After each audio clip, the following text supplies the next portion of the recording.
Vamos aqui então para o nosso livro Ação e Reação, de André Luiz, Psicografia do Chico. Nós estamos no capítulo número 17, Dívida Expirante. Esse é o nosso segundo encontro. Mas como nós começamos aí nas páginas iniciais desse capítulo, no nosso encontro passado, eu vou fazer aqui a leitura para a gente poder retomar aqui a nossa linha de raciocínio e depois então a gente volta. Começa aqui então no nosso roteiro, né? Nós temos aqui então no capítulo número 16 débito aliviado. Nesse débito aliviado nós temos aqui então, rapidamente, só um instantinho, é aquele caso em que nós tivemos, deixa eu pegar aqui o nome do nosso, aqui o nome do Adelino Correia, que era aquele caso daquele jovem, né, que foi adotado não, né, foi assumido por um senhor de escravos, e aí então ele, tramando, né, para poder ficar com a madrasta, acabou assassinando o pai. E aí depois ele acabou sendo perseguido no mundo espiritual, reencarnou depois de um tempo já como um espírito consciente, como um espírito já evangelizado. Ele então desenvolvia, né, um belo trabalho aqui no mundo físico, e depois adotando tanto, no caso, os capatazes, como também a madrasta, e depois ao final acabou recebendo o próprio pai, a quem ele tinha sacrificado, como também filho, né? Nesse caso, mais um filho adotivo. E aí depois mostrou ali, né, toda a conexão entre mundo físico, mundo espiritual, entre causa e efeito, para juntar toda essa família para começar agora num novo processo educativo. Bom dia, Osmar. No capítulo, no item número 17, Dívida Expirante, foi esse que nós iniciamos. Eu vou ler para vocês então aqui até onde nós paramos, e depois então a gente segue aqui para os novos ensinamentos. E agora, num hospital em triste pavilhão de indigentes, a nova lição que Silas nos reservava. Ganhando o interior, diversos companheiros acolheram-no gentis, e após saudações amigas, um deles, o assistente Lago, avançou para o mentor de nossos estudos, certificando: assistente, o nosso Léo parece gastar os derradeiros recursos da resistência. Silas agradeceu a informação e explicou que vínhamos justamente para colaborar no descanso de que se fazia credor. E atravessando longa fila de leitos pobres, nos quais enfermos jaziam padecentes, ao pé de alguns desencarnados em trabalho assistencial, estacamos junto de um doente esquálido e angustiado. A mortiça claridade de pequena lâmpada, destinada à vigília da noite, vimos Léo que uma tuberculose pulmonar arrastava ao cepo da morte. Não obstante, a dispneia mostrava o olhar calmo e lúcido, revelando perfeita conformação aos padecimentos que o conduziam ao termo da existência. Recomendou-nos Silas observar-lhe o corpo.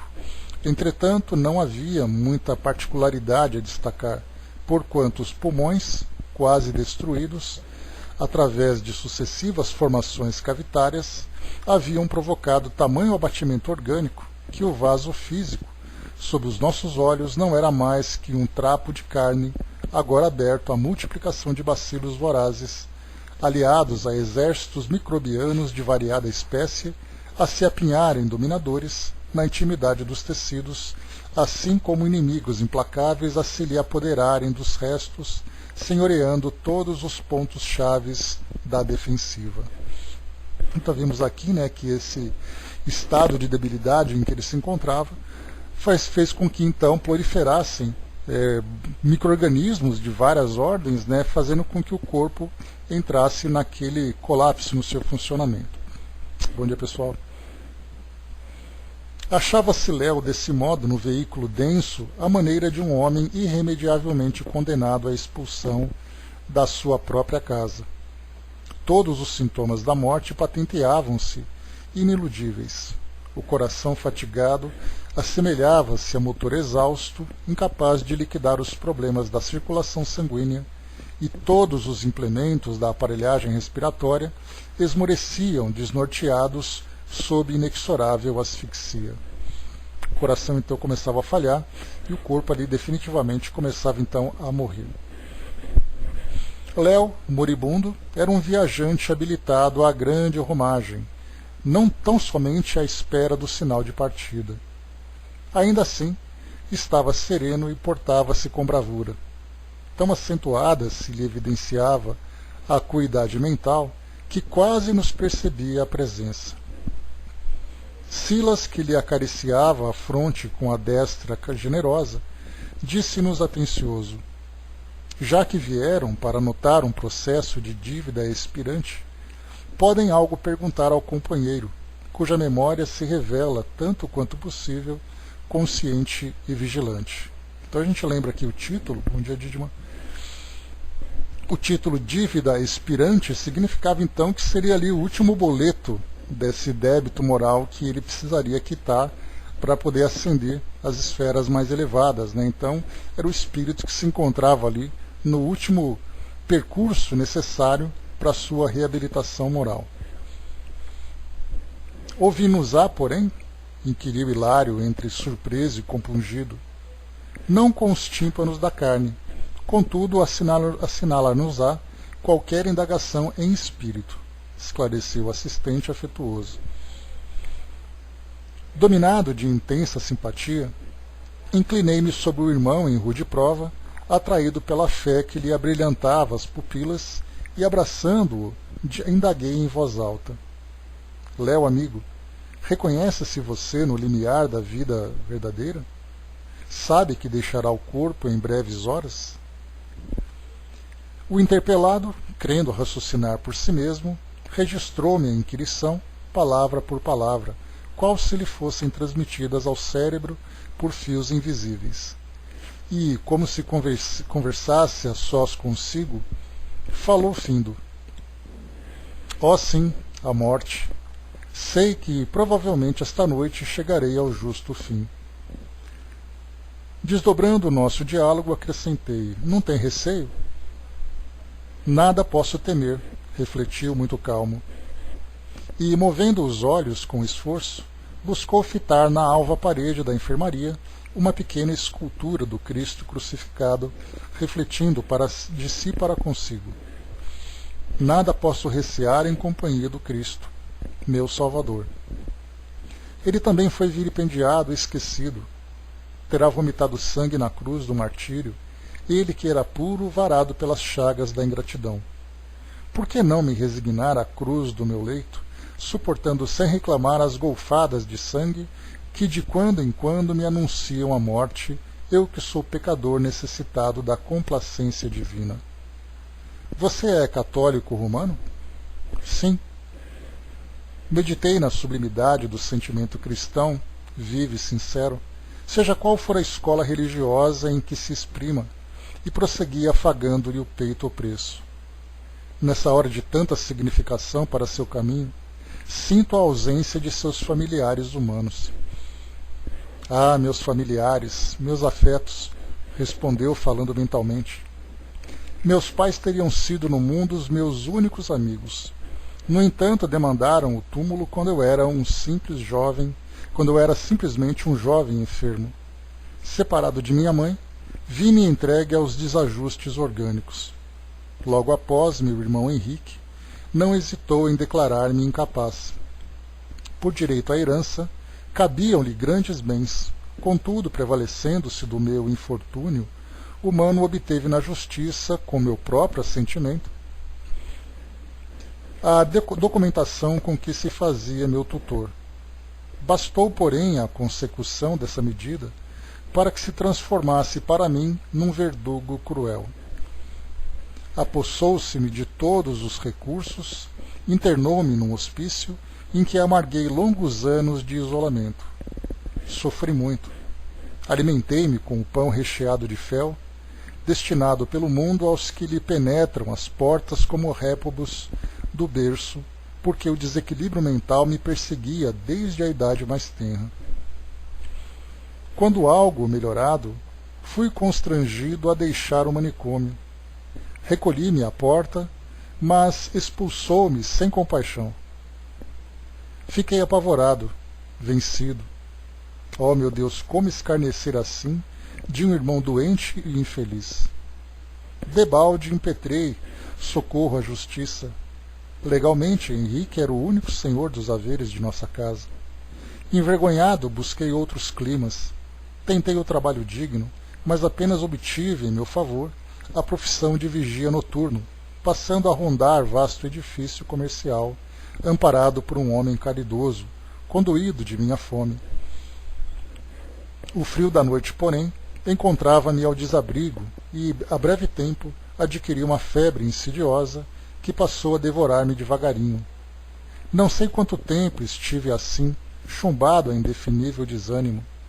Certa feita caí fatigado sob a poça de sangue que se me derramava da boca e criaturas piedosas me angariaram o leito em que me refugio. E que opinião mantém você acerca de Henrique? Lembra-se dele com mágoa? Qual se mergulhasse a memória em ondas de enternecimento e saudade, Léo deixou que as lágrimas se lhe tornassem dos olhos, em dolorosa quietude mental. Em seguida monologou por dentro. Pobre Henrique, não deverei antes lastimá-lo? Acaso não deverá ele igualmente morrer? De que lhe terá valido a apropriação indébita, se será também um dia alijado do corpo? Por que me reportaria a perdão, se ele é mais infeliz que eu mesmo? E, tornando a pousar os olhos na figura do Cristo, continuou. Jesus, escarnecido e espancado, esqueceu ofensas e deserções. Içado à cruz, não clamou contra os inimigos que o haviam lançado à humilhação e ao sofrimento. Não teve uma palavra de censura para os truculentos algozes. Ao invés de incriminá-los, pedira ao Pai Celeste amorosa proteção para todos. E Jesus foi o embaixador de Deus entre os homens. Com que direito julgarei assim meu próprio irmão, se eu, alma necessitada de luz, não posso penetrar os divinos juízos da providência? Aquietara-se Léo em pranto, buscando internar a mente no templo de amor da prece. A humildade a que se recolhia tocava-me o coração. Ergui-me de olhos úmidos. Para sondar-lhe a grandeza d'alma, não seria preciso alongar o interrogatório. Então foi aqui que nós paramos, né? Bom dia, Ana, bom dia, Flávio. Então foi aqui que nós paramos, até esse trecho, né? Contando um pouco desse início, ali trazendo algumas reflexões naqueles momentos derradeiros, né, da desencarnação que estava prevista ali, né, pela sua condição orgânica. Então nós vimos ali, como conversamos na semana passada, que o espírito, então, como Kardec coloca lá no livro O Céu e o Inferno, na segunda parte, onde nós temos ali no primeiro capítulo o passamento, Kardec traz para nós ali uma análise sobre as diversas condições em que o espírito pode desencarnar.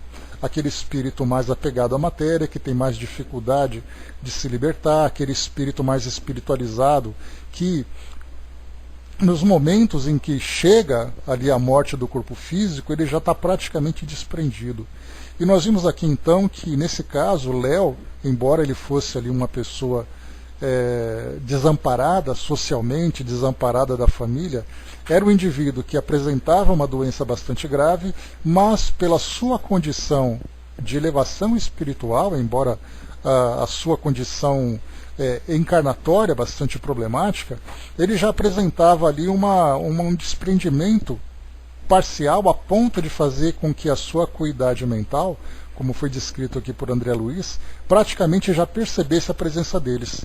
Então, embora ele não percebesse na visão, essa comunicação que se dava entre os espíritos, no caso André Luiz e Hilário, com ele, nesse diálogo, que ele tratava muito mais como reflexões né, como reflexões próprias ali numa introspecção, na verdade ele dialogava com os próprios espíritos. Então, como nós vimos, como Kardec colocava, o espírito então, nesse momento final, já apresentava essa sensibilidade, essa percepção, como vários casos que nós encontramos em que espíritos podem ali serem classificados, né, como delirantes nesse momento final, por estarem vendo espíritos, por conversarem, por trazerem reflexões que aqueles que estão encarnados vão entender como sendo ali apenas um delírio e não ali algo real, enquanto que da perspectiva espiritual o espírito realmente demonstra uma grande percepção, né? Então nós temos ali situações diversas de acordo com o modo que o espírito viveu.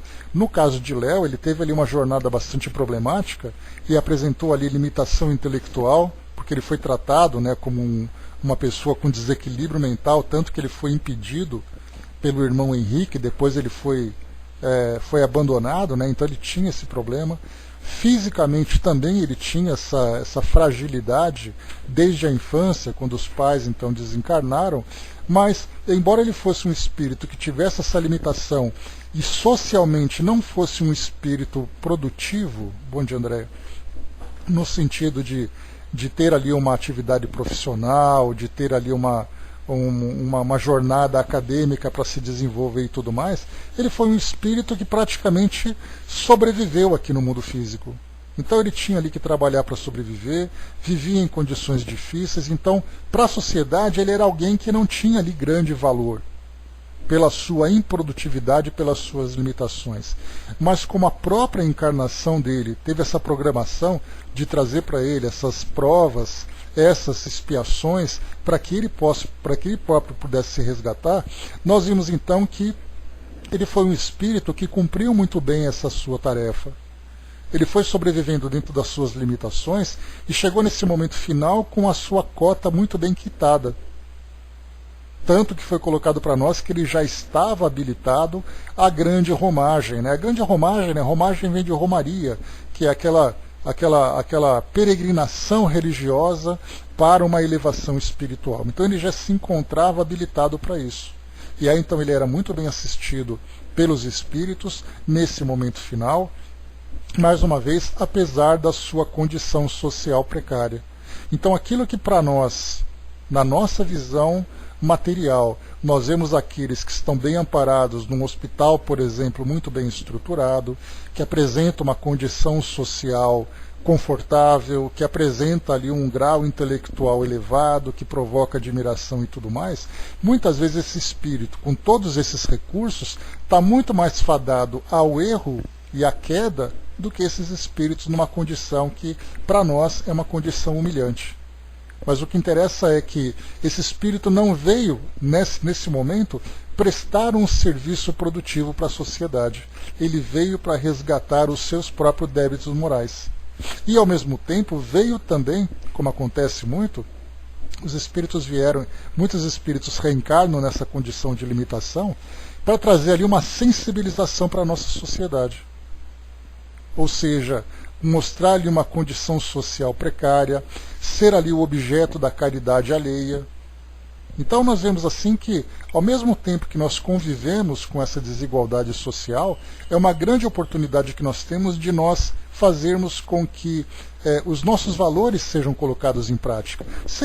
Não é uma missão específica para ele, mas ele se torna um missionário, né, Hermes, a partir do momento em que ele estimula nas pessoas esse sentimento de fraternidade e de caridade.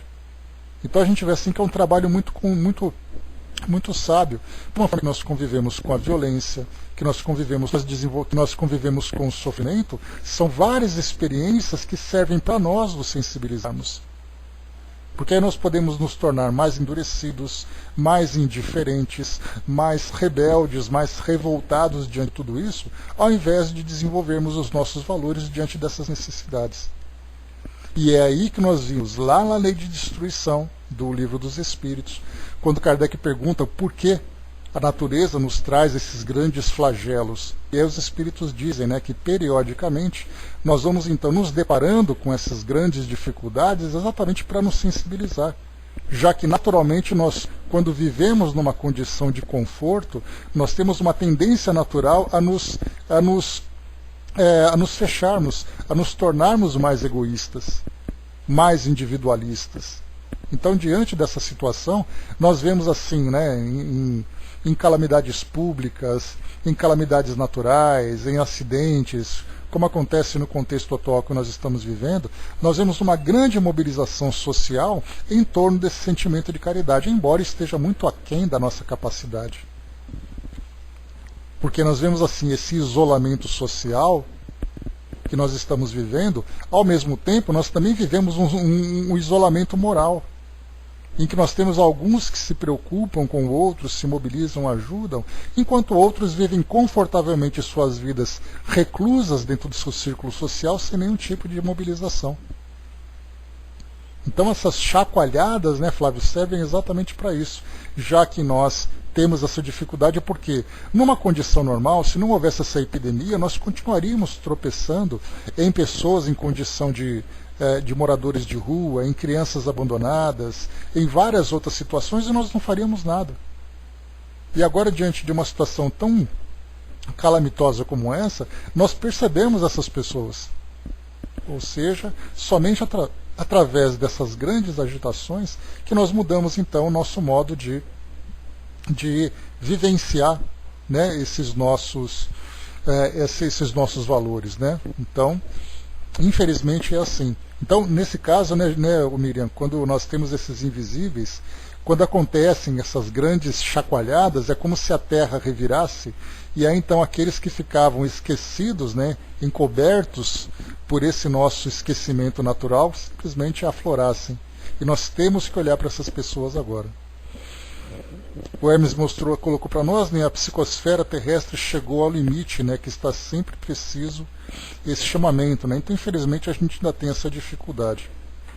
E o que nós vemos, né, é que se nós pudéssemos analisar, claro que é uma especulação que nós trazemos, mas se nós pudéssemos analisar essa psicosfera do nosso planeta hoje, seria uma mistura de medo, de aflição, mas ao mesmo tempo de despertar da fraternidade.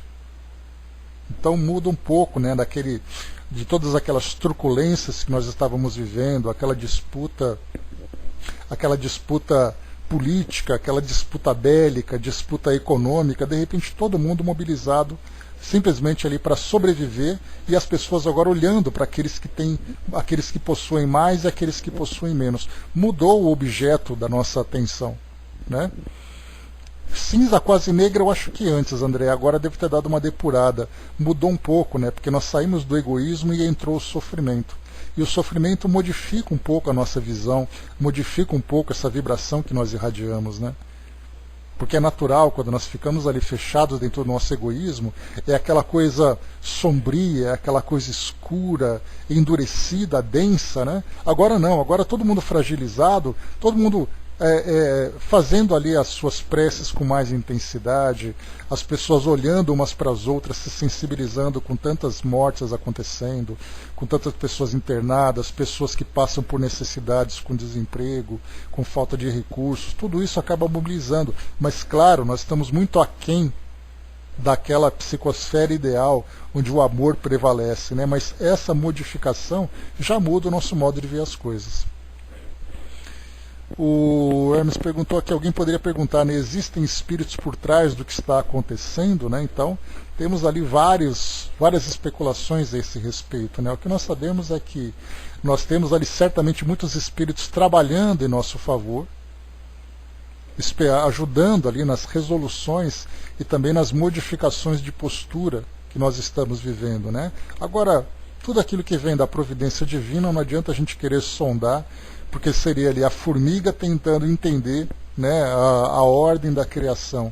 Nós não temos condições de saber o porquê, quanto tempo, qual a expectativa, quanto tempo isso vai durar, etc. e tal, né? O Brás colocou, né, o tempo do terráqueo de se regenerar está no prazo limite mesmo, né? Vamos ver, né, Brás? Aí é aquela história que eu falei para vocês, a gente não tem como saber, infelizmente, né?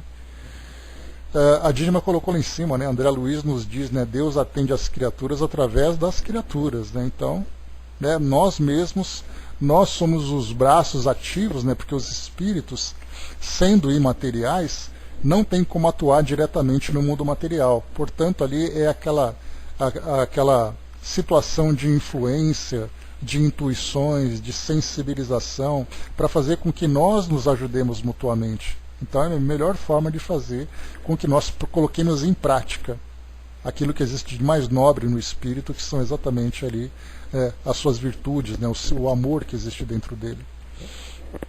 Nos esbarramos, vamos aprendendo, né? Se não vai pelo amor, vai pela dor, né? É assim que foi colocado, né? Não colocou, né? O apóstolo João falou sobre o futuro, né? Então vai ser um futuro de transformação, certamente, que nós estamos vivendo. É claro que a gente sempre vai tentar fazer uma análise a partir daquilo que os espíritos trazem para nós sobre esses grandes abalos e essa fase de transformação planetária que nós estamos vivendo, essa fase de transição. Então a gente vai tentar encaixar nesses ensinamentos os eventos que vão acontecendo, mas a gente tem muito pouca compreensão sobre tudo isso, de saber exatamente o que se espera alcançar. Porque a gente vai dizer assim, a gente espera que as pessoas se sensibilizem, que as pessoas desenvolvam valores, só que a gente não sabe exatamente qual é a intensidade que realmente se espera de nós. Porque esperar mudança nós esperamos, mas qual é exatamente o grau de mudança? Será que nós estamos superestimando demais a nossa capacidade de transformação? Será que nós esperamos realmente que nós vamos alcançar uma grande transformação após esse período? Depois que ele terminar, será que nós vamos voltar à nossa condição normal? Então a gente procura tentar entender, mas infelizmente nós não temos condições. Então o nosso papel nesse momento é tentar fazer o melhor que nós podemos de acordo com as condições de cada um. Né? É o mais importante de tudo. O Hermes colocou, né, preciso ter muita fé, pois a turma das trevas está ali, né, encontrando muitos encarnados a favor da destruição. Então, como a gente fala das influências espirituais, ela acontece de todas as formas. O Brás colocou aqui, né, o planeta Terra já pode registrar um pouquinho, a camada de ozônio já recuperou um pouco. Né? Então, fisicamente, transformações importantes vêm acontecendo. Né? E o Dudu colocou, né, existe sim uma diluição do planeta em processos imorais, quando o ser humano passou das medidas necessárias para o bom relacionamento com o ser planetário, e a volta existe. A volta sempre será o sofrimento do homem para um novo aprendizado, do ser melhor do que antes fomos um dia. Né? Então, vamos ver qual vai ser o tamanho desse crescimento. Muito bem, vamos lá. Seguindo aqui. Bom dia, Chaconati. Então, vimos aqui o Léo mostrando ali, né, aquele sentimento de amor, aquele sentimento de saudade, de lamentação pelo fato do irmão ter agido daquela forma como foi colocado. Né? Hilário, que se mostrava comovido até as lágrimas, desistiu de qualquer consulta, apenas inquirindo ao assistente se o agonizante estava reencarnado sob os auspícios da mansão, ao que Silas informou prestativo. Sim, Léo vive tutelado por nossa casa. Aliás, temos algumas centenas de criaturas que, não obstante materializadas na carne, permanecem ligadas à nossa instituição pelas raízes dos débitos a que se prendem. Geralmente todas elas em estágios difíceis de regeneração, porque delinquentes em reajuste.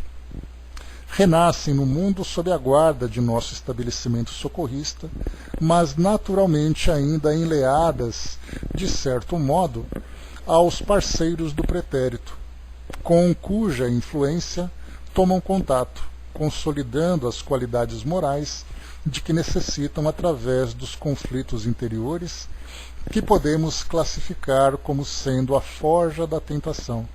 Então vimos aqui, né, que vários espíritos reencarnam com esse compromisso de se reabilitarem, sendo tutelados e inspirados pela mansão, pelos trabalhadores da mansão.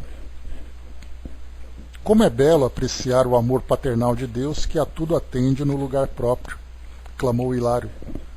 Sem dúvida, considerou Silas sensatamente. A lei de Deus determina o progresso e a dignidade de todos. Sabem vocês que, via de regra, os desencarnados que se asilam na mansão constituem grande ajuntamento de criminosos e viciados, aqui a gente volta um pouquinho para o começo do livro, lembrando que quando André Luiz e Hilário chegaram junto com Silas à Mansão da Paz, eles então foram instruídos de qual era a qualidade dos espíritos que lá eram internados e qual era a qualidade dos espíritos que rodeavam a mansão sem condições ainda de serem devidamente atendidos. Então eram realmente espíritos perversos, espíritos criminosos, espíritos viciados, né? Então esses que foram recolhidos e que agora reencarnam numa condição mais equilibrada, reencarnam numa condição mais desenvolvida, embora ainda tenham dificuldades, são espíritos que estão passando por esse processo de assistência e de transformação também. E modificando a inflexão de voz, acrescentou, como eu mesmo. Então Silas, né, também se mostrando como sendo um dos assistidos outrora pela mansão e agora se coloca na condição de orientador de trabalhos. Ali recebemos atenção e carinho, assistência e bondade, reeducando-nos às vezes por muitos anos. Contudo, é imperioso observar que, recolhendo a generosidade dos benfeitores e instrutores que nos garantem aquele pouso de amor, apenas acumulamos débitos com a proteção imerecida, compromissos esses que precisamos resgatar igualmente em serviço ao próximo. Ou seja, o que ele quer dizer é que, ao mesmo tempo que eles recebem assistência da instituição para se reabilitarem, eles devem então oferecer essa mesma assistência como contrapartida. Então é através da fraternidade que eles são auxiliados e é através da fraternidade que eles correspondem a essa assistência recebida. Ou seja, né, como é colocado na expressão popular, né, amor com amor se paga. E assim então é o que vivem esses trabalhadores nessa condição mais ostensiva, mais impositiva pelo grau de desequilíbrio que eles apresentaram no início, coisa que naturalmente nós podemos fazer quando atingimos o mínimo grau de compreensão. Não precisamos da dor para passar por isso, nós reconhecemos esse amor divino que chega até nós em todas as circunstâncias e nós naturalmente vivemos essa reciprocidade também doando amor àqueles que estão próximos a nós. Não é para nós um pagamento, um sacrifício, a vivência desse sentimento de fraternidade. É um instinto natural, porque já atingimos essa compreensão. Então a vivência do amor depende muito do grau de compreensão. Para aqueles espíritos ainda numa condição desequilibrada, é a necessidade de uma troca, e nós vemos muito isso aqui no nosso mundo, né? A gente fala dessa compreensão e tal, mas é uma compreensão que às vezes se encontra muito além da nossa capacidade de compreensão. Tanto é assim que quando nós vamos, por exemplo, acontece isso muito no nosso meio espírita, você vai frequentar um centro espírita, você recebe todos os benefícios e em contrapartida você começa a se tornar trabalhador da casa. Só que muitas vezes isso vem com aquele sentimento de culpa, né? Já que eu recebi, eu quero também fazer alguma coisa em troca. Só que aí depois, com o passar do tempo, vai se desenvolvendo de uma forma tão natural que, independente daquilo que nós recebamos, a gente tem uma vontade de oferecer, uma vontade de doar. Mas isso não acontece de imediato. Tanto é assim que primeiro nós nos aproximamos da instituição pela dor. Você vai buscar ajuda, você está sofrendo, você precisa então de uma orientação, aí você começa a se envolver com o ambiente, você começa a lhe desenvolver uma certa sensibilidade, aí você tem vontade de ser voluntário. Mas quantas são as pessoas que estão sofrendo, vão até esse local, recebem essa atenção, acabou de resolver o problema, volta para a vida normal como se nada tivesse acontecido. E aí depois eles voltam para a mesma individualidade que eles tinham antes. Então a gente vê que isso é muito mais problemático. Basta lembrar, por exemplo, que quando você você fica doente, você vai para um hospital, como a gente tem visto muito ultimamente, né, muitos depoimentos de pessoas que conseguiram se recuperar dessas doenças, né, no caso dessa pandemia que nós estamos vivendo, mas você pode ir em vários locais. Você vai, por exemplo, num centro de reabilitação, você vai num centro de tratamento para doenças que são graves, né, como, por exemplo, um Instituto do Câncer, uma pessoa que passa por uma cirurgia. Ele recebe diretamente a assistência e a atenção dos profissionais. Mas na mente dele, ele acha que isso é uma obrigação, porque ele paga o plano de saúde ou ele paga aquele tratamento. Mas ele não percebe a doação que está recebendo. Então são aquelas pessoas que passam por esse período de uma convivência direta com aquele carinho, com aquela atenção, e aí então quando ele sai daquele tratamento que ele se reabilita, ele percebe que ele pode oferecer para as pessoas o mesmo sentimento que ele recebeu. Mas a grande maioria sai desses locais completamente insensíveis, sem se darem conta de que eles viveram uma experiência moral, uma experiência emocional ou sentimental, que para eles foram completamente indiferentes. É engraçado a gente perceber isso, né? Você passa ali dias internado, vendo ali pessoas 24 horas por dia cuidando de você, e você acha que isso simplesmente é um protocolo profissional que ele tem obrigação de fazer. E você não vê o indivíduo que está se doando naquele plantão de madrugada, naquele plantão de fim de semana, ficando ali dando atenção para você com um sorriso, com carinho e tudo mais, e você não se sensibiliza com isso. Coisas tão simples com essa demonstração de sentimento de fraternidade entre os homens, e nós não percebemos que nós podemos fazer a mesma coisa sem receber nada antes, bastando apenas a vontade de fazer. O Dudu colocou em cima, né? Parece barganha com os sentimentos, né? De fato é assim mesmo. O Hermes colocou, né? É tão bom viver em paz, né? Até hoje vejo como infelizes aqueles que assim não conseguem viver. Eles são muitos, né, Hermes, infelizmente. E por isso uma das causas que o mundo está como está hoje, né?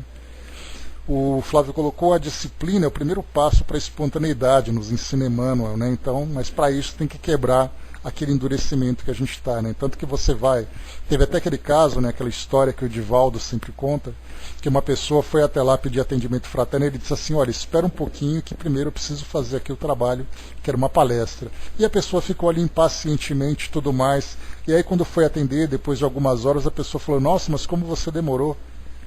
Né? Aí o Divaldo falou assim, olha, se você não estiver satisfeito, pode pegar seu dinheiro e ir embora, não tem problema. Ah, mas eu não paguei nada. Ué, se não pagou nada, está reclamando do quê então? Que o Divaldo, assim, ele fala com aquela sinceridade, aquela caridade, mas ele fala uma verdade que muitas vezes as pessoas ficam assim, chocadas, né? Despertam com impacto. E de fato, infelizmente, é uma realidade que nós vivemos. Então, primeiro você tem que quebrar essa barreira desse egoísmo, dessa arrogância, dessa pretensão que nós temos de imaginar que o outro está ali à nossa disposição, mesmo que seja um trabalho pago, que você paga para ter aquilo, então você vai ao médico, aí você obriga o médico a te atender e você não fala, você não pensa, por exemplo, no sorriso que o médico tem, quando ele pergunta como é que você se sente, você acha que ele tem obrigação de fazer isso. Você vai a um local, por exemplo, num comércio qualquer, e você chega no balcão e pede ali alguma coisa, e o funcionário vem e te atende com um sorriso, te atende com educação, você acha que ele é obrigado a fazer isso. Então, quando você chega nesse estado de insensibilidade, aquele bom dia, boa tarde, com licença, por favor, obrigado, se torna algo completamente indiferente. E você não vê isso como alguém que oferece para você, com aquele sentimento de educação, uma sinceridade no sentimento também. E essa indiferença nossa, essa insensibilidade, é o que nos causa esse endurecimento, que por consequência depois vem ali a dor para quebrar essa barreira que nós criamos. A Dídima colocou, a caridade começa pela obrigação, depois a alma vai se sensibilizando diante da dor do outro e aí cresce o amor, né? Poderíamos dar um salto mais rápido, né, Dídima? Se nós já começássemos já com a caridade como uma iniciativa. Mas nós vamos chegar nesse ponto, se Deus quiser, né?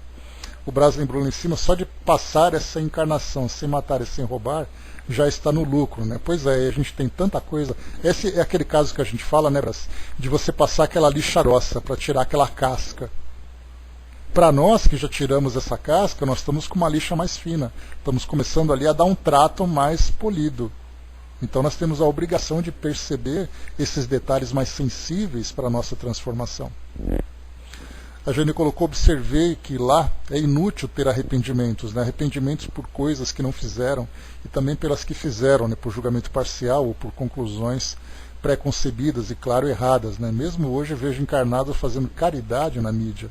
É bom para quem recebe, mas para quem pratica é muito ruim. É aquilo que eu sempre falo, né, Jane?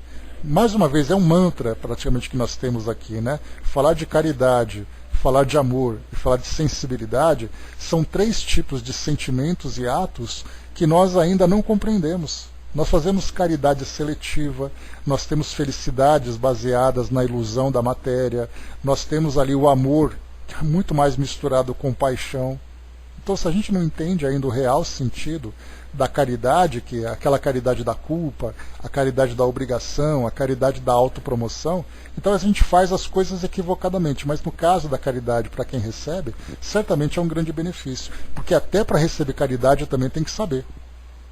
Porque aquele que recebe a caridade acha muitas vezes, quando ele vai num centro espírita, num local religioso, ou mesmo num ambiente assistencial, ele acha que ele tem que a pessoa que está ali como voluntária ou como funcionária, ela tem a obrigação de fazer aquilo. Então, assim, como eu me inscrevi e eu vou lá para receber aquele benefício, você tem a obrigação de me dar essa caridade. Até nisso, infelizmente, a gente encontra essa coisa, esse comportamento bizarro que nós, seres humanos, ainda temos nessa condição, né? Lamentavelmente. O Hermes colocou, né, eu conto essa história quando faço palestra sobre obsessão, né? Conhece essa história, né? Conheço, né? Pois é. A Andréa colocou também, né? E se você não recebe o sorriso, né? Seja você a sorrir, porque a gente ainda acha, né? É aquela frase bem clássica, né, Andréa? A minha educação depende da sua. É assim que, infelizmente, muitas pessoas pensam. Porque se você não é educado comigo, eu não vou ser educado com você também. Então as pessoas dizem assim, eu só sou educado com quem é educado comigo. Ou seja, você não toma a iniciativa de você mostrar a sua educação independente daquilo que o outro faz. Você vai ser educado se o outro é educado. Se o outro é grosso com você, você vai se tornar grosso. Ou seja, você não desenvolveu ainda a sua real personalidade. Porque a sua personalidade é muito volátil, né? Infelizmente. Para a gente mudar, para a gente finalizar, a Jane colocou, né? Lemos muito que já lamentam muito pelas falhas cometidas, né? Lá sim vive um estado mais amplo de verdade, né? Então, infelizmente, a gente ainda tem, né, que a culpa, a lamentação, o arrependimento ainda acaba sendo ali uma grande dificuldade para os espíritos se desenvolverem no plano espiritual. Continuando, vamos lá. Olha só, estava lendo aqui, então vamos lá. Ali recebemos tal. Então vamos lá. Tá, falava para vocês aqui, né, que contudo é imperioso observar que, recolhendo a generosidade dos benfeitores e instrutores que nos garantem aquele pouso de amor, apenas acumulamos débitos com a proteção imerecida, compromissos esses que precisamos resgatar igualmente em serviço ao próximo, né? Então olha só que a gente fica em débito com a instituição por todo o amor e toda a atenção que nós recebemos, e esse débito já que você recebeu tudo isso, agora você tem a obrigação de colocar em prática com o próximo. Obrigação. Todavia, a fim de que nos habilitemos para as tarefas do bem genuíno, é imprescindível purgar a nossa condição inferior, agravada na culpa, porquanto o acontecimento elevado adquirido em nossa organização vale mais como teoria nobilitante que nos cabe substancializar na prática correspondente para que se incorpore em definitivo ao nosso patrimônio moral. Deu para vocês entenderem esse trecho aqui? Na instituição você recebe a teoria. Depois você substancializa isso na prática correspondente para que isso se incorpore em definitivo no nosso patrimônio moral. Hoje, como espíritas que nós somos, nós temos já como aprendizado que fora da caridade não há salvação. Então nós somos constantemente estimulados à vivência desse sentimento de caridade, de voluntariado, de caridade moral, principalmente, em qualquer ambiente que nós estejamos. Então nós somos incentivados a ter essa iniciativa, independente de qualquer débito que nós tenhamos com aqueles que nos oferecem algum tipo de assistência. Porque isso vai fazer com que nós incorporemos definitivamente no nosso patrimônio moral. Então eu posso me dizer uma pessoa caridosa, generosa dentro dos meus limites, porque eu quero ser assim. Não porque eu estou constrangido ou obrigado ou com a necessidade de quitar alguma coisa, eu faço isso porque eu quero. Então, felizmente, nós já temos essa iniciativa. Nós marcamos, eu vou no centro espírita em tal dia, eu vou para aquele trabalho em tal dia, porque é um compromisso que eu tenho que ir. Não é porque, ai meu Deus do céu, eu vou ter que ir lá hoje. Nesse momento eu comecei a quebrar aquela iniciativa de fazer as coisas pelo que eu quero. Então eu assumo esse compromisso. Eu quero fazer isso porque eu gosto, porque eu me sinto bem fazendo isso, porque eu vejo a importância no meu trabalho, eu vejo a necessidade daquele que recebe. Então nós já conseguimos incorporar a ideia. Só falta então o nosso aprimoramento.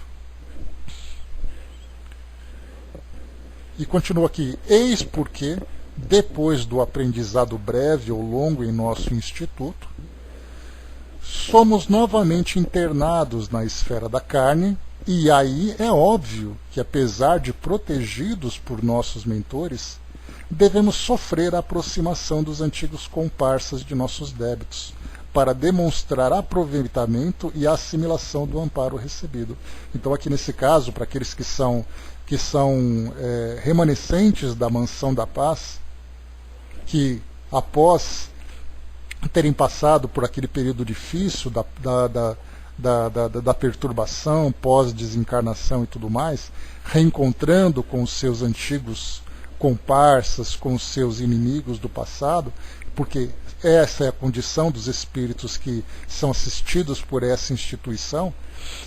Então, nesse caso, ele vai, na sua encarnação, apesar da transformação moral que ele sofreu, com o aprendizado, com as orientações que ele recebeu durante o período de internação e tudo mais, ele vai reencarnar e o reencontro com os inimigos vai ser inevitável. Lembrando que esses espíritos têm ali quase que como um critério, né, essa vivência de perseguição, como perseguidos ou perseguidores. A gente percebe, por exemplo, uma história diferente dessa que nós vimos, como foi o caso do Adelino, e que nós vimos anteriormente, que teve aquele problema grave com o pai, com a madrasta, com os capatazes da fazenda e tudo mais. Assim como o Léo, que teve ali um problema com o irmão e tudo mais, que a gente não conhece qual é a história dele ainda, a gente vê uma situação diferente, por exemplo, de André Luiz, que apesar dele ser um espírito que passou aqueles quase 8 anos naquela condição de perturbação nas regiões umbralinas, que acabou sendo diagnosticado como um suicida inconsciente após a sua desencarnação, nós não vemos histórias de André Luiz relacionadas com inimigos do passado. Observem que, apesar do estado dele ser também de um aprendiz, reencarnando ali, né, numa condição de doente, sendo assistidos desde o início, a gente não vê, por exemplo, ele tendo que reencarnar com inimigos, sendo perseguido, aquela coisa toda. Então ele mantém ali, embora ele seja um espírito comum, ele está longe dessa condição dos espíritos que são assistidos na mansão da paz. E se nós falarmos de outros espíritos, né, como o caso, por exemplo, Lísias, a Dona Laura, mãe de Lísias, nós vimos ali também a própria mãe de André Luiz, que reencarnavam, no caso ali da Dona Laura e da mãe de André Luiz, como missionárias. E Lísias ali como um espírito que tinha ali compromissos evolutivos, mas sem qualquer tipo de relação com inimigos do passado. Por isso, então, nós temos uma diferença entre você estar na colônia Nosso Lar e você estar num posto de atendimento, como é o caso da Mansão da Paz, que é um braço de Nosso Lar, é um departamento de Nosso Lar, mas que se encontra em ambientes ainda tão perturbados, num ambiente de vibrações tão inferiores. Então existe uma relação de inimigos, perseguidos e perseguidores, que há necessidade de um resgate muito difícil, diferente dos espíritos que estão numa esfera mais elevada. Ao nosso lado, porém, Léo contava os derradeiros minutos no veículo denso e notamos que o assistente não desejava ausentar-se do caso dele para que lhe guardássemos a lição. Talvez por isso mesmo, Silas ministrou-lhe energias novas ao peito exausto, através de passes balsamizantes, falando-nos em seguida. Vocês ouviram as alegações mentais do companheiro que se despede. Hilário, que ardia de curiosidade, tanto quanto eu, faminto de novas elucidações, indagou reverente. Em que ponto será lícito considerar a presente desencarnação de Léo como débito expirante, ou seja, como a última encarnação expiatória? Qual é o critério para analisar isso tudo, né? Por isso que, em que ponto será lícito considerar a presente desencarnação como débito? Nosso interlocutor fixou o expressivo gesto e informou: de certo, não me reportarei à conta integral de nosso amigo perante a lei. Não disponho pessoalmente de recursos informativos para relacionar-lhe as dívidas e créditos no tempo. Referir-me-ei, por isso, tão somente à culpa que o atormentava quando ingressou em nossa casa, segundo os apontamentos que lá podemos compulsar.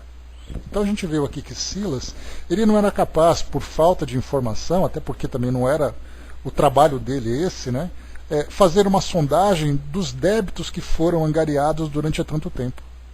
Várias encarnações no passado que vieram se desdobrando, se complicando, espíritos que se aproximavam, se afastavam e tal. O que ele podia falar é por que ele estava nessa condição relacionada com a última encarnação, que foi o motivo que ele teve de ser internado na Mansão da Paz. Então vamos aqui conhecer um pouco da sua história.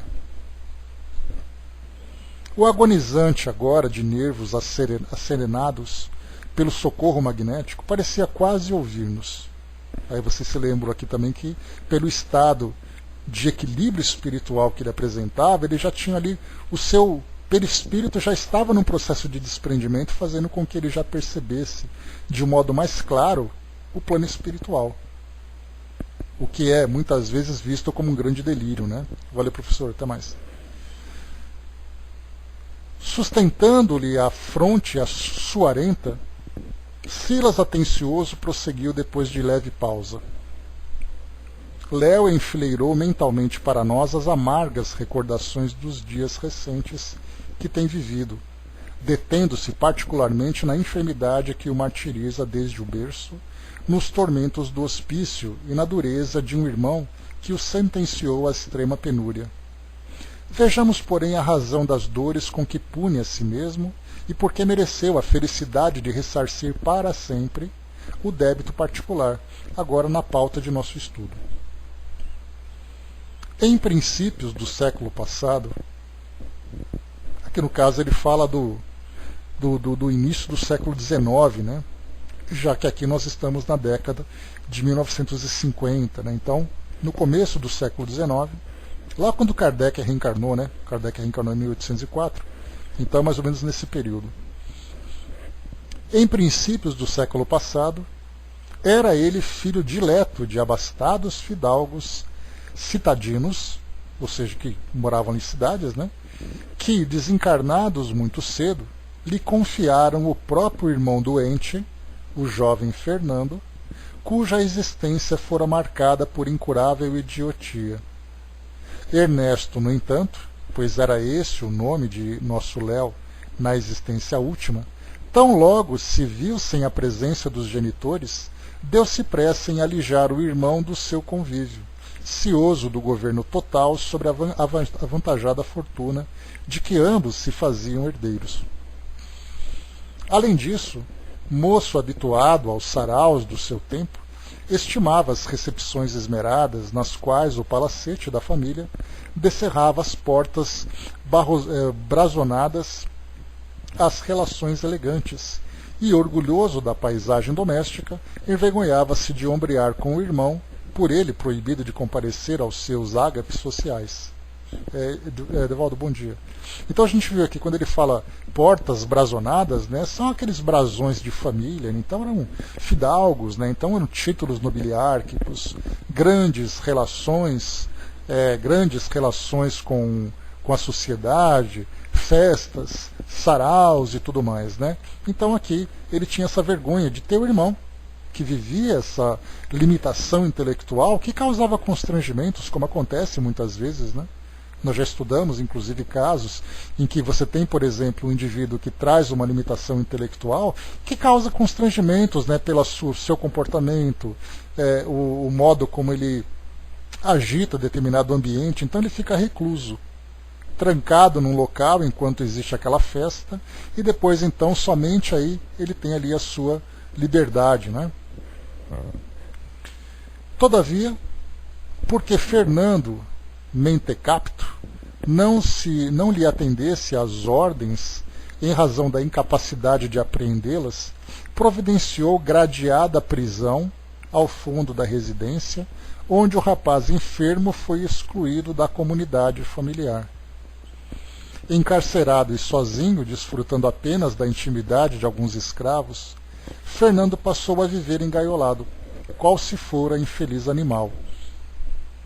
Enquanto isso, Ernesto, casado, dava largas aos caprichos da mulher em extensas viagens de recreio, nas quais desperdiçava seus bens em jogatinas e extravagâncias. Depois de algum tempo, esgotado nas finanças de que podia dispor, apenas conseguiria reequilibrar-se por morte do mano irresponsável.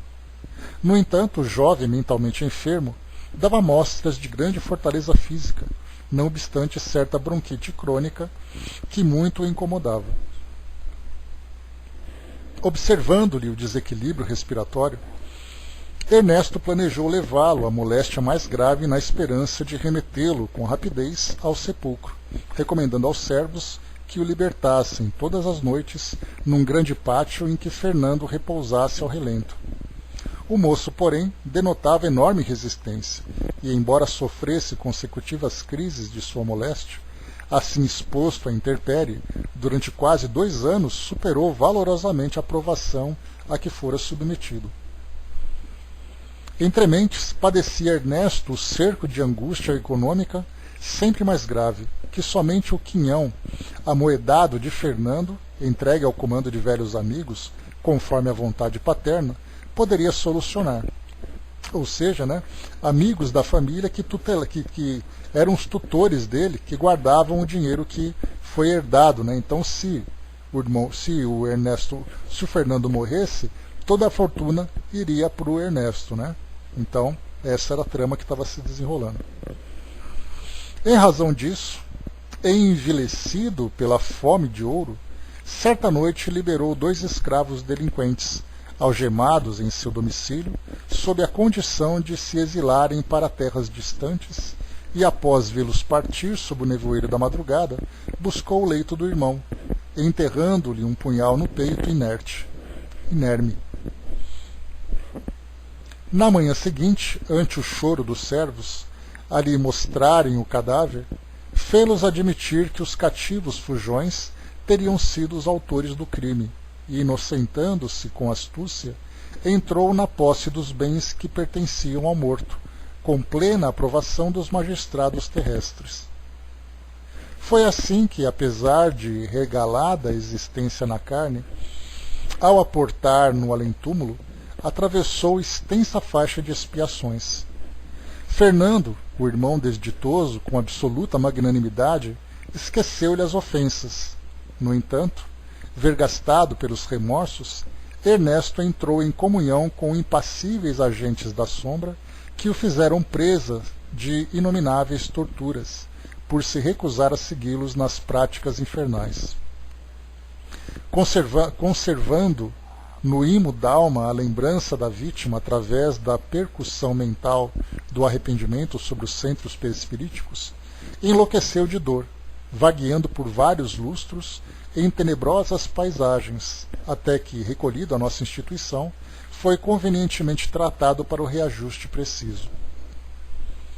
Não obstante recuperado, porém, as reminiscências do crime absorviam-lhe o espírito de tal sorte que, para o retorno à marcha evolutiva normal, implorou o regresso à carne a fim de experimentar a mesma vergonha, a mesma penúria e as mesmas provas por ele infligidas ao irmão indefeso, pacificando desse modo a consciência intranquila.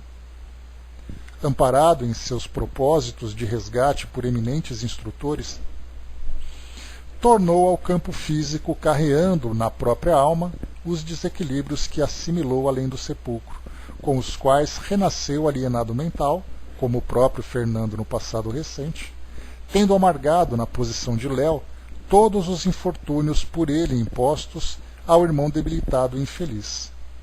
Ressurgiu dessa forma na esfera carnal, desditoso e doente.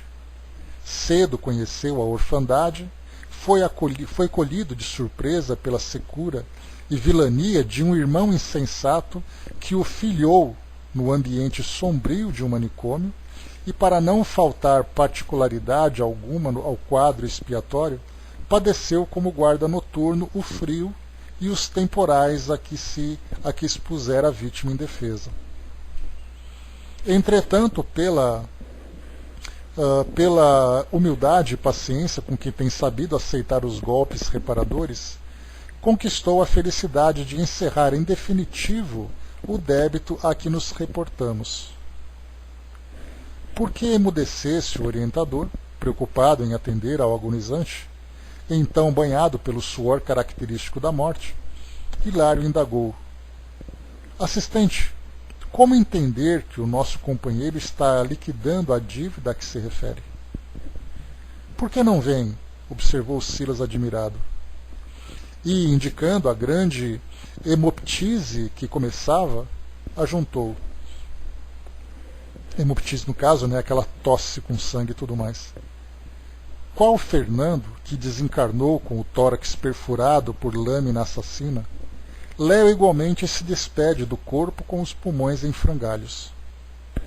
Ou seja, né, apunhalando ali o peito do irmão, que provocou a hemorragia pulmonar, aquela agonia toda para desencarnar, agora ele sofria o mesmo problema agora com uma tuberculose.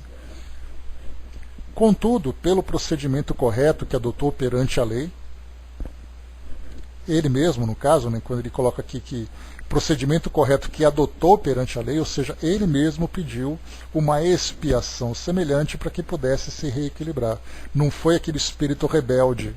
Né? Me lembro de uma orientação do Altivo Panfiro, né? Para quem se lembra, ele era diretor ali, o presidente, né, do Centro Espírita Leão Deninho, dos fundadores e tudo mais. Ele falava sobre a diferença entre prova e expiação. Ele dizia sempre, né, que numa das suas palestras, que o espírito que passa por uma prova geralmente é aquele espírito que não gosta muito daquela experiência. Então, assim, ele é meio rebelde, ele faz a contragosto. É igual aquele aluno na escola que diz assim: olha, amanhã tem prova. Aí o aluno começa a reclamar e coisa e tal, né? Já a expiação, o espírito que pede uma expiação consciente, ele é mais dócil. Ele aceita aquela experiência como um grande aprendizado. Então, nesse caso aqui, foi o que aconteceu com o Léo. Ele pediu aquela experiência como uma forma dele não se reabilitar. Se não pedisse, seria ali uma expiação imposta como prova que levaria ele, então, àquela posição de rebeldia.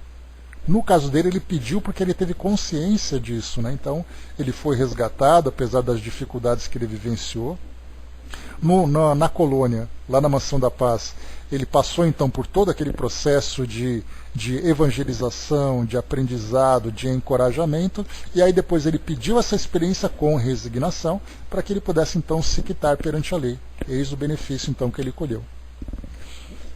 Então aqui, contudo, pelo procedimento correto que adotou perante a lei, atravessa o mesmo suplício, mas no leito, sem escândalos destrutivos, embora esteja vertendo o próprio sangue pela boca, tal qual sucedeu ao humano espezinhado e vencido. Observem aqui a diferença. Enquanto um foi assassinado naquele ambiente de violência, ele estava passando por uma situação semelhante, mas acolhido num hospital, recebendo a atenção do sistema de saúde. Ele estava desencarnando. A situação orgânica era muito parecida, mas o ambiente era diferente. Enquanto um estava ali preso naquela gaiola, abandonado, passando por toda aquela situação durante tanto tempo, ele vivia de uma forma diferente. E esse acolhimento que ele estava tendo nesses momentos finais, porque diferente do que aconteceu com o irmão, recebeu uma punhalada do peito e depois ficou ali sozinho, agonizando até a desencarnação, até a morte. No caso dele, cada instante que ele vivenciava com dificuldade era assistência dos espíritos, era assistência dos médicos e enfermeiros.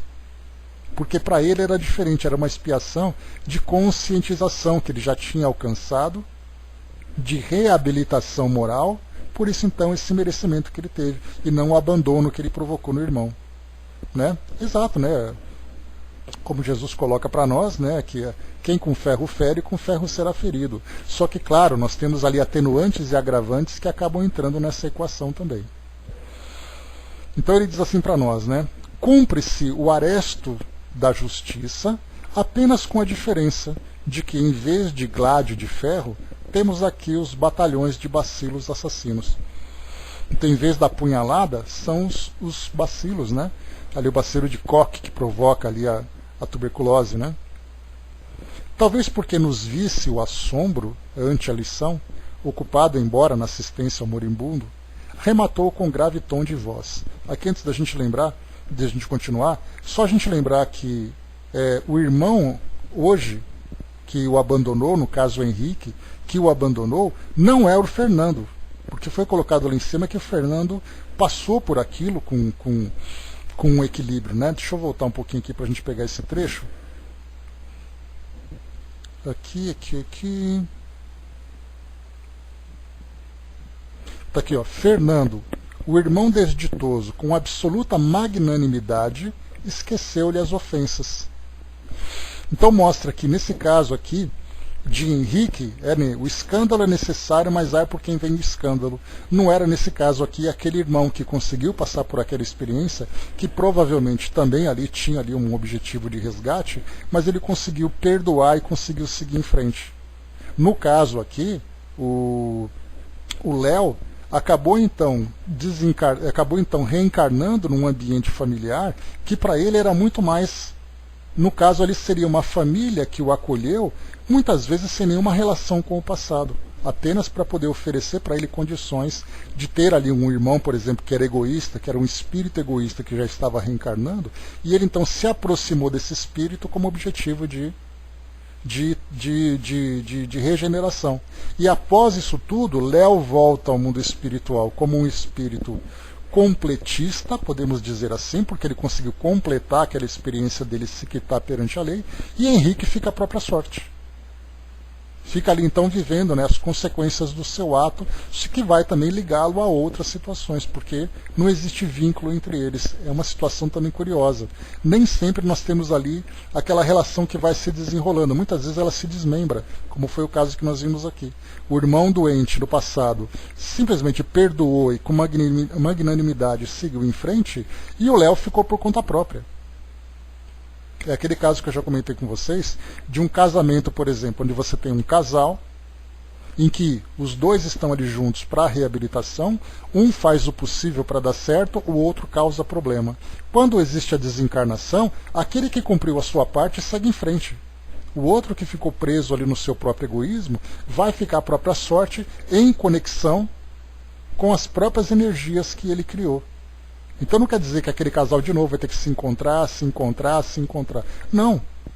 Aquele que conseguiu se quitar ali, olha, eu fiz a minha parte, infelizmente você não fez a sua. Então agora eu tenho a opção de te ajudar se eu quiser, mas eu não tenho mais obrigação. Porque ele já conseguiu acertar tudo que tinha que ser feito. Aqui foi a mesma coisa também. E continua aqui. Cumpre o aresto da justiça apenas com a diferença de que, em vez do gládio de ferro, tal.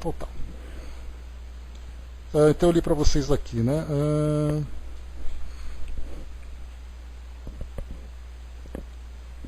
Talvez porque nos visse o assombro ante a lição, ocupado embora na assistência ao moribundo, rematou com grave tom de voz.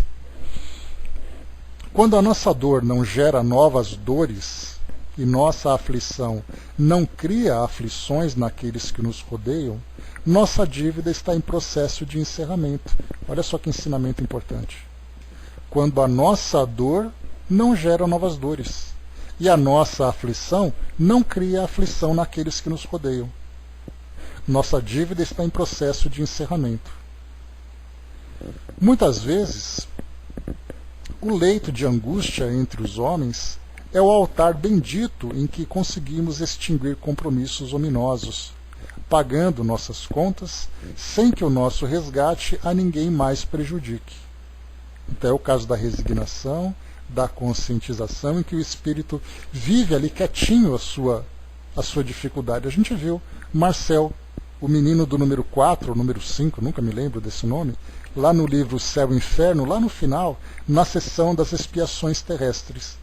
aquele garoto que passava por tantas dificuldades, a mãe não compreendia, a mãe ficava revoltada com o estado do filho, e ele então pedia para o médico, conforme ele relatava, né, para o médico dar um remédio para ele, para que a dor diminuísse, para que ele não incomodasse os outros pacientes. E após a desencarnação ele conseguiu cumprir perfeitamente aquilo que ele fazia. Léo, nesse caso, ele está muito ligado, se Kardec o entrevistasse, seria encaixado nas expiações terrestres. Aquele espírito que conseguiu viver aquela experiência com dignidade, com elevação, com equilíbrio e desencarnou cumprindo todos os débitos que ele tinha. E ele continua.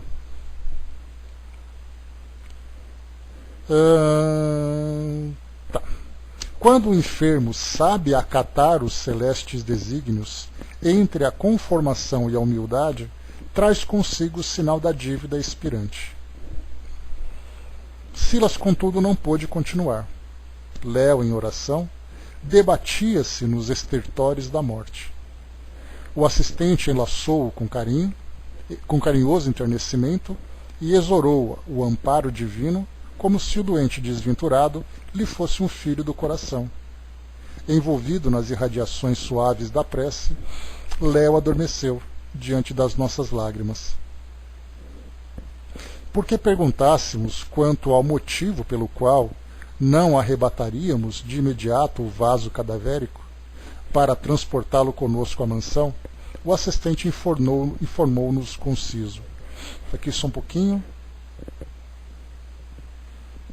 Então, né, por que então eles não tirariam, não tiravam logo o Léo, né, daquela ligação com o corpo? Por que ele tinha que viver até aquele último minuto? A resposta: não dispomos de autoridade para desligá-lo do corpo. Semelhante responsabilidade não nos compete. E comunicando aos vigilantes que missionários da libertação viriam, em breves horas, em socorro do companheiro que desencarnava, meditativo e emocionado, propôs-nos regressar à mansão.